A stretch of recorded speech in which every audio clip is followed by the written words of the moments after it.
Cincinnati police ramping up the effort now to make downtown safer. Thanks a lot for joining us here at 5 o'clock. I'm Mike Dardis. And good evening to you. I'm Cherie Palello. So groups have been attacking people in the heart of our city. Today, Cincinnati Police Chief Terry Thiege telling City Council what she believes it's going to take to stop the violence. WLWT News Sun's Brian Hamrick live now with the plan's moving pieces. Hi, Brian.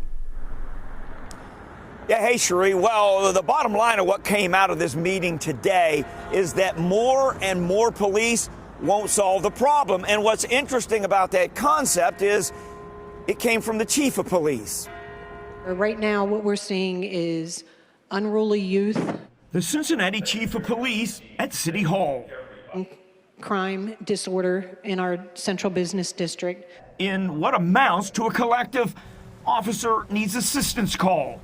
I've made it perfectly clear, this is not the police problem to solve alone. Chief Terry Thiege is talking to the safety committee about solutions that think outside the box of thin blue lines. If that's the approach we continue to take, my fear is a critical outcome that none of us want to see in this city. We've already seen enough of that. When my son got up, these 6 boys attacked him from behind. This woman told the committee her son was the victim of this group attack in Washington Park. And proceeded to kick him, hit him. And there was this group attack January 23rd, a man beaten to the ground on 6th Street.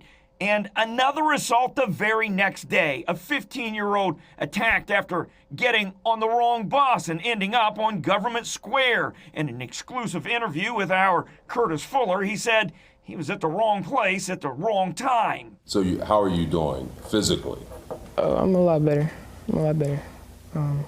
Most of the injuries I had went away already, so I'm doing a lot better.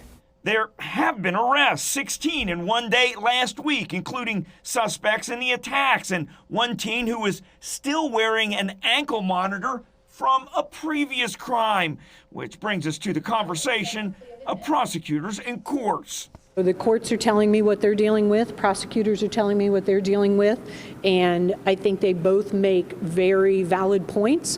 What we need to do is find that middle ground that will help us solve this. As the changing dimensions of crime call for a change in the ways to fight it.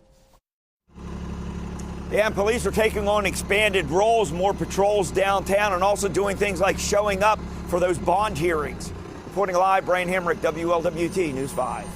So in addition to prosecutors and judges, the chief says she's also meeting with Cincinnati Public Schools and Metro to get their input on possible solutions.